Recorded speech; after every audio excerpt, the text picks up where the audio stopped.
Telugu capital భక్తి టీవీకి స్వాగతం సుస్వాగతం. నేను శ్రీలక్ష్మి. ఈరోజు మన స్టూడియోలో సంస్కృత పండితురాలు, జ్యోతిష నిపుణులు, కవయిత్రి, రచయిత్రి, ప్రముఖ ఆధ్యాత్మికవేత్త డాక్టర్ శ్రీ కుప్ప విజయశ్రీ గారు ఉన్నారు.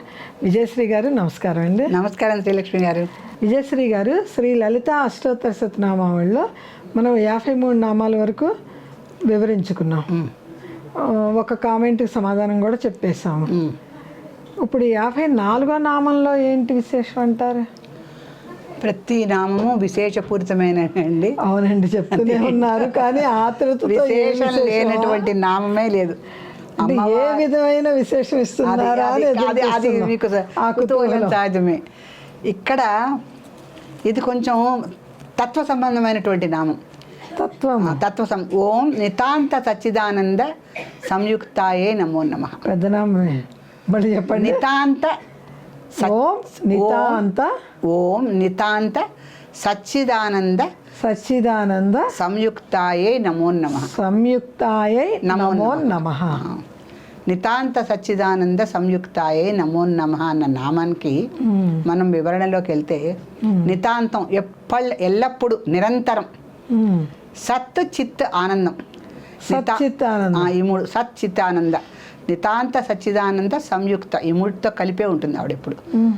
అమ్మవారు ఎల్లప్పుడూ కూడా సత్తు చిత్తు ఆనందంతో, త్రిగుణాలు కదా, మూడు కలిపి ఆవిడ ఉంటుంది. అటువంటి మాతకి నమస్కరిస్తున్నాను. శ్రీమాత్రే నమః. అది నితాంత సచ్చిదానంద సంయుక్తాయ నమో నమః అంటే, ఇప్పుడు సత్తు చిత్తు ఆనందము మూడు ఉన్నాయండి. సత్ సరే ఎల్లప్పుడూ ఉండేది సత్యం, సత్యం ఎల్లప్పుడూ ఉండేది. చిత్ అంటే జ్ఞానం, జ్ఞానం. ఆనందం అంటే మనకు తెలిసిందే, సుఖం కాకుండా ఆనందం. సుఖం శారీరకం, ఆనందం మానసికం. సో ఆనందం అత్యద్భుతమైనటువంటి అనుభూతి. ఎందుకంటే ఆత్మానందం పొందుతాం. సుఖమేముంది ఈ క్షణము, మళ్ళీ మరుక్షణం సుఖం, దృశ్యానందం ఉంటుంది, జిహ్వానందం ఉంటుంది. ఇవన్నీ సుఖాల్లోకి వస్తాయి. కాసేపు ఒక పదార్థం తింటాము, దాని యొక్క మధుర పదార్థాన్ని తిన్న ఆనందం కాసేపే ఉంటుంది. అది ఎందుకంటే సుఖంలోకి వస్తుంది కనుక. అలాగే ఒక విషయాన్ని చూస్తాము, ఆనందం కూడా కొంతసేపే ఉంటుంది. అంతే. అందుకని కంటికి సుఖమైన, ఒంటికి సుఖమైన, జిహ్వకి సుఖమైన, ఇవన్నీ తాత్కాలికం. శ్రవణానికి కూడా అందరూ చాలా మాటలతో సంతోషపడుతూ ఉంటారు. ఏదైనా తాత్కాలికమే. ఎల్లప్పుడూ మనతో ఉండేది ఆనందం. అది ఆత్మ స్పందించినప్పుడే ఆనందం జరుగుతుంది.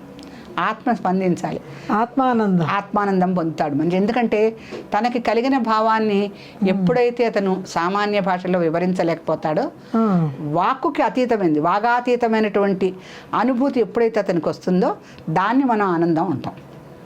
వాక్కుకి అందనిది అనమాట ఆనందం. అయితే ఒకసారి చూడండి, మాటలు రావట్లేదండి చెప్పడానికి అంటారు ఆ రకంగా.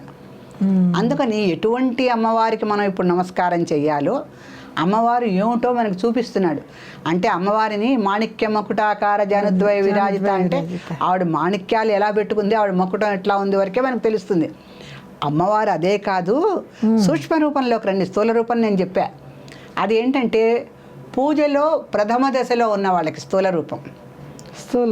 ప్రథమ దశలో అంటే మనం పూలు, పళ్ళు, వస్త్రాలు, ఆకులు, వక్కలు, తాంబూలాలు ఇవన్నీ అమ్మవారికి ఇస్తూ ఆ చుట్టుపక్కల ఉన్న వాతావరణానికి ఒక రకమైనటువంటి శక్తిని కల్పిస్తాం మనం. తర్వాత మన్ని మనం పవిత్రం చేసుకుంటాం ఆ కలశంలోని జలంతో. అపవిత్ర పవిత్రవా సర్వావస్థాంగతో స్మరేత్ పుండరీకాక్ష బాహ్యాభ్యంతర శుచి చేసుకుంటాం.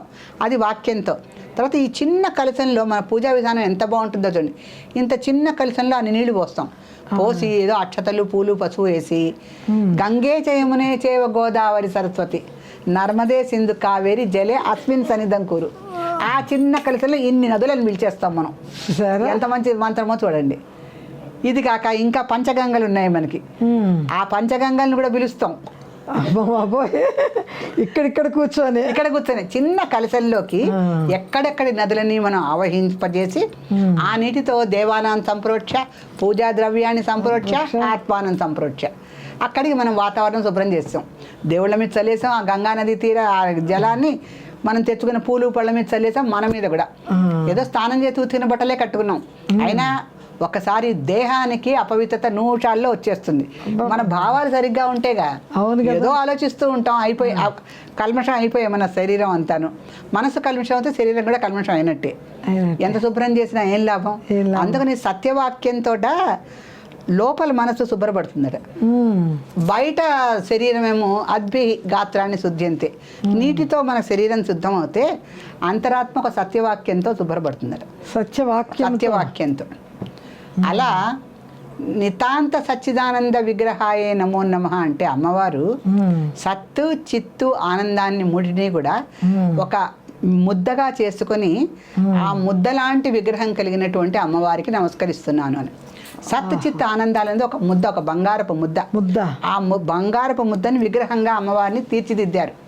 ఆవిడ ఎల్లప్పుడూ సత్ చిత్ ఆనందాలతో కలిపి ఉన్నటువంటి ఒక బంగారు ముద్ద, పసిడి ముద్ద. ఆవిడికి మనం నమస్కరించుకుంటున్నాము అని.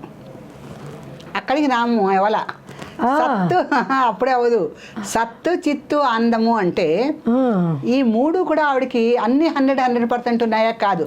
సత్తు 50% ఉంటే చిత్తు ఆనందము 25 అక్కడికి 100 అయింది. సత్యమే 50. అలా ఒకసారి ఎప్పుడు అమ్మవారు ఒకలాగానే ఉంటే మరి సృష్టి స్థితి లయలు ఎలా జరుగుతాయి? ఒకసారి చిత్తు 50%, సత్తు 25%, ఆనందం 25%. ఒకసారి ఆనందం 50%, సత్తు చిత్తులు 25. పరిస్థితులు బట్టి మారుతూ అంతే. అక్కడ మరి రావణాసురుడు ఉన్నాడు, రాముడు ఉన్నాడు. మరి సత్తుకొకటి చిత్తుకొకటి అంటే రావణాసురుడి పట్ల ఒకే రకమైన సృష్టి స్థితి లయలు పెట్టి రాముడికి ఒకటే పెడితే మరి యుగ ప్రభావం ఏముంది? అవునవునవును. యుగ పరిభ్రమణం కూడా ధర్మం మీదే నడవాలి కదా. 3 పాదాలతో నడవని, 2 పాదాలతో నడవని, కలియుగంలాగా ఒకే పాదంతో నడవని. ధర్మం మీద ఆధారపడ్డ యుగ పరిభ్రమణము సత్వరజస్తమో గుణాలతోనే ఉంటుంది. అందుకని సత్తు చిత్తు ఆనందం 3 పెట్టింది ఆవిడ. ఈ 3టిని ఎన్నెన్ని పాళల్లో ఎప్పుడెప్పుడు పెట్టాలి. అందుకే నితాంత సచ్చిదానంద సంయుక్తాయే నమో నమః. ఆవిడ 3టితో కలిపి ఉంది. కానీ ఏ పదార్థాన్ని ఎంత వాడాలో అంతే వాడాలి. మనం వంట చేసేటప్పుడు ఉప్పు కారాలు ఏ పదార్థానికి ఎంత వేయాలో అంతే వేస్తాం. ఎప్పుడు ఒకే రకమైనటువంటి ఉప్పు పదార్థాలు అన్ని పదార్థాలకి వేయాలి. కొన్ని చప్పటి వస్తువులు ఉంటే ఉప్పు తక్కువ పడుతుంది. పులుసుల్లో వేరు, పప్పుల్లో వేరు, కూరల్లో వేరు. ఆవిడ కూడా అంతే. మనకి పాకశాస్త్రంలో ఇదైతే శాస్త్రంలో ఆవిడ అలా చేస్తూ ఉంటారు. ఆ రకంగా నితాంత సచ్చిదానంద సంయుక్తాయే నమో నమః. శ్రీమాత్రే నమః.